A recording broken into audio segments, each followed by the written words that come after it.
మీరు ఒకరోజు డైరెక్ట్ గా ఆర్జీవి గారి ఇంటి దగ్గరికి వెళ్ళారన్నారు కదా, అది ఎప్పుడు శివ రిలీజ్ టైంలో. నువ్వు యాక్టర్గా నువ్వు వద్దు, డైరెక్షన్ ఏం వద్దు, నీకు కళ్ళు చాలా బాగున్నాయి ఏదో చెప్పాడు. డైరెక్ట్ గా ఆయన ఇంటికి వెళ్ళిపోయారు. కొంపకి తలుపు కొట్టేవాని. మూడో రోజు తిరగబడ్డాడు. ఆఫీసర్ అండి పొద్దున చెప్తారేంటి అని. ఆ తర్వాత నేను మీలా కావాలండి, నాలాగే ఒకళ్ళలాగా ఎవరు తయారు కాలేదు నేనైతే అని చెప్పాను. అప్పుడు చెప్పాడు 3 చెప్పాడు విషయాలు. ఇంగ్లీష్ నేర్చుకో, ఇంగ్లీష్ పుస్తకాలు చదువు, వెరీ గుడ్, డ్రింక్ తాగుతున్నావు, బంగారు తల్లి, వెరీ గుడ్. చెప్పండి. అతను 3 విషయాలు చెప్పాడు. ఒకటి, ప్రతి మంచి సినిమా 10 సార్లు చూడు.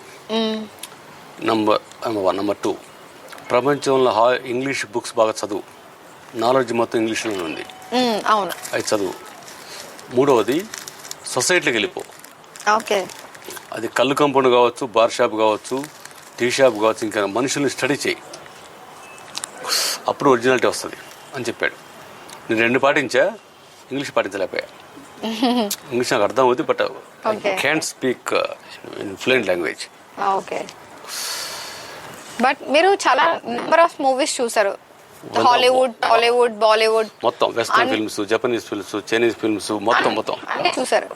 శివ సినిమాతోనే మీరు కనెక్ట్ అయ్యారన్నారు. అవును. సో ఆ సినిమా మీద మీ ఒపీనియన్ ఏంటి? శివ అనేది సౌత్ ఇండియా సినిమా గ్రామర్నే మార్చేసింది. ఓకే.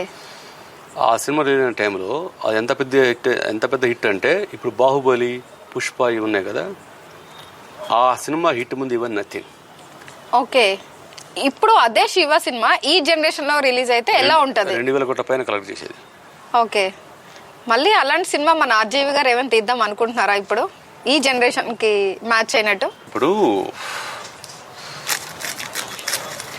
ఒక మనిషి ఒకటి ఇవ్వబడుద్ది, అది రాముడు ఒప్పుకోడు. అవును. ఎక్కడి నుంచి వస్తుంది? శివ, రంగీలా, సత్య, సర్కార్ అంతరు రంగపురం వేరు. ఆ తర్వాత అతను తీసిన సినిమాలు వేరు. ఓకే. అతనికి ఇవ్వబడిన పవరు వెనక్కి లాక్కోబడింది.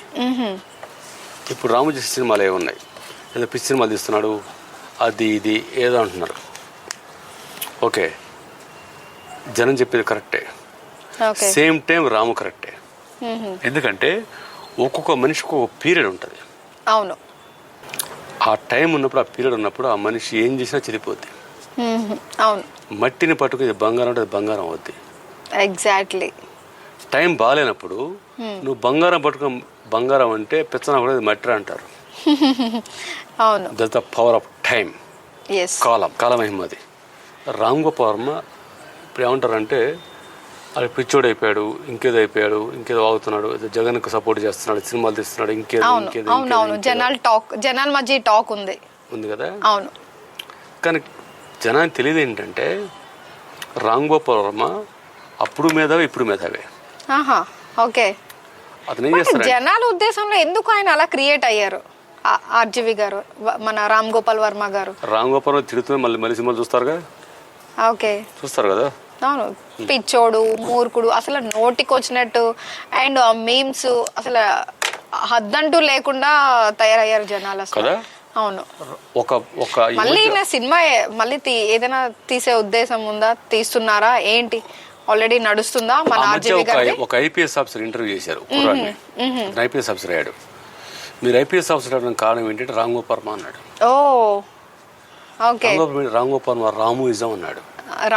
నేను రాముయిజం చూసి ఐపీఎస్ ఆఫీసర్ నేను అన్నాడు. ఇక అంతకంటే గొప్ప విషయం ఇంకేం కావాలి? అవును. అండ్ నాకు ఒక డౌట్, మీరు యాక్టర్ అవ్వాలని ఇండస్ట్రీలోకి వచ్చారు, బట్ రైటర్ గా ఎందుకు మీరు చూస్ చేసుకున్నారు? నేను యాక్టర్ ఉన్నప్పుడు నన్ను నా తోటి యాక్టర్ని ఒకడు మేనేజర్ అవమానించాడు పోయిన వాళ్ళ దగ్గర. సేమ్ టైం ఒక రైటింగ్ అసిస్టెంట్ ఎక్కడ నేను గౌరవం ఇచ్చారు. ఓకే. ఆడేవాడు అన్న పక్కనే, ఆ రైటింగ్ అసిస్టెంట్ అన్నారు. రైటింగ్ అసిస్టెంట్ ఇంత గౌరవం ఉంటుందా? సో రైటర్ అయిపోదాం. ఓకే.